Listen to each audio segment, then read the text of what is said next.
கட்டுண்டவர்களை விடுதலையாக்குகிறார். இன்னொரு இடத்துல இருக்கு, விடுதலையாக்கி பாட வைக்கிறார், விடுதலையாக்கி அவங்கள பிராஸ்பர் பண்ணுகிறார்.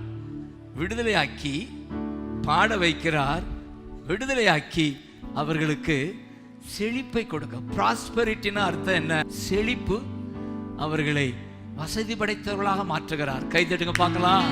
அல்லேலூயா. எத்தனை பேர் ஆமென் சொல்லுவீங்க? உங்களை வசதி படைத்தவர்களாக மாற்றுவாரா?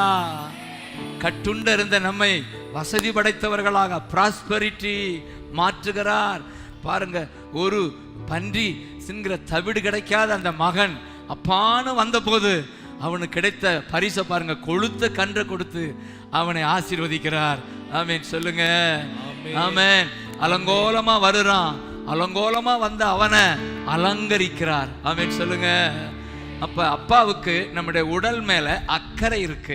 கவனிச்சிங்கன்னா, அவன் வந்த உடனே அவனை கட்டி பிடித்து முத்தம் கொடுத்து பாவத்தை எல்லாம் மன்னிச்சிட்டா. டேய், நீ பாவி இல்லடா, நீ வந்துட்ட, இனி என்கிட்ட தான் இருக்கிற, என் பிள்ளைய மாறிட்ட, நீ பாவி பாவின்னு சொல்லாத. எப்படி பாவி பாவின்னு சொல்லாத, நீ பிள்ளையா மாறிட்டா அப்படின்னு சொல்லி அதை விளங்க பண்ணி அவன் ஒரு வழியா சரி, இனி நம்ம பாவி இல்லை பிள்ளையா மாறிட்டோம் அப்படின்னு வந்துட்டான்.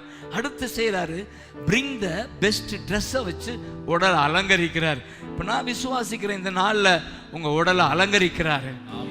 வியாதியை நீக்கி அலங்கரிக்கிறாரு. அதுதான் அவர் செய்வேன். உங்கள் உடல் மேல அவருக்கு அக்கறை இருக்கு. கை தட்டுங்க பார்க்கலாம். ஹல்லேலூயா, ஹல்லேலூயா.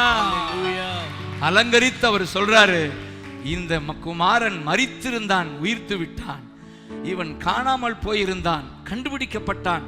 ஆகவே வாருங்கள், புசித்து சந்தோஷமா பாடுவோம், சந்தோஷமா இருப்போம்.